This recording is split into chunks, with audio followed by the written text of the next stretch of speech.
task today is the dreaded dripping garden tap. The first thing you have to do is find the mains cut-off valve, which is usually on the street frontage. I'll take you around there to show you. Now you'll usually find your main cut-off valve in a little box or in a little trapdoor. This one's just in a box, and you just turn the valve clockwise to cut off all the water to the house. And just be a bit careful, because snakes and spiders and things have been known to live in these boxes. So have a good look before you stick your hand in. Okay, that's the valve off. It's best just to open the tap slightly, just to drain any water that might still be in the pipe. And then I like to just set up on a towel so that if you lose anything, it doesn't go falling in a crack or something. You'll need to buy some tap washers from the local hardware. They come in two sizes for the common or garden tap, 3/4 inch and 1/2 inch.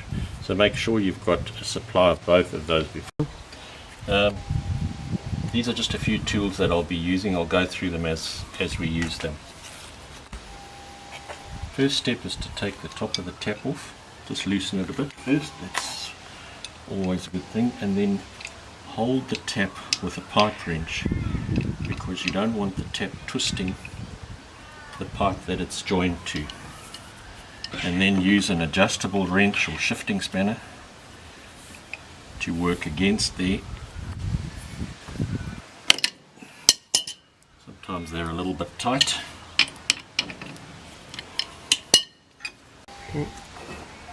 Right, and you get the top of the tap off, and there's the washer attached to this plastic lug. Some places you buy that all together, but you can just replace the washer.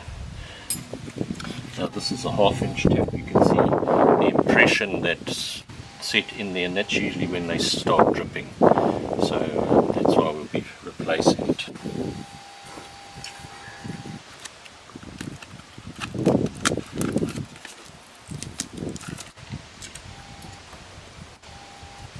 The old one off. Okay, so we put the new washer on. It just clips on like that, and there we go.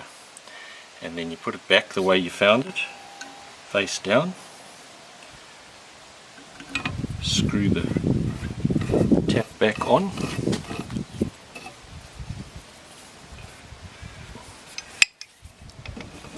Grip the tap and then just tighten it. Just a little, you don't have to make it very tight. And then before you go and turn on your mains, just make sure you've closed the tap. And when you close the tap, don't close it very hard. You don't need much pressure with the new washer. So just as long as it stops dripping, that's fine.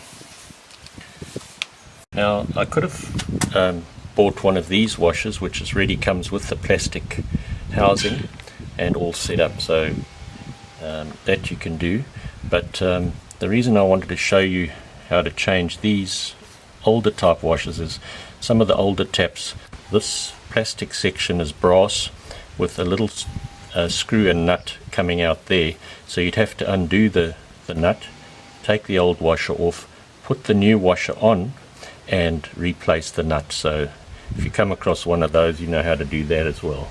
Now just to finish off with, I just thought I'd discuss a few possible complications. One of the things is, when the tap is on and it's leaking from this joint here, it means you have to replace this fiber washer, which you can get from the hardware store. The other thing is, if you've replaced the washer and the tap is still dripping, then inside here is a circular polished ledge which acts as a seat for this washer, and this washer fits down onto it. Now if that seat is damaged or corroded, then replacing the washer is not going to stop the leak. So in that case you need to replace the whole tap, and for that job I would suggest a plumber. Okay, that's the job done.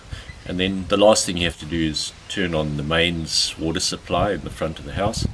Just come back here and make sure the tap's not leaking anymore. Thank you for watching this video, and if you found the information useful, please click the like button at the bottom of this video. and subscribe to this channel if you'd like some information about our future videos. If you'd like a printable version of this information, all you need to do is click on the link below and visit basiclowdown.com. And after you've watched the video, the social media buttons will appear below the video, so if you'd like to share it, just click on one of those.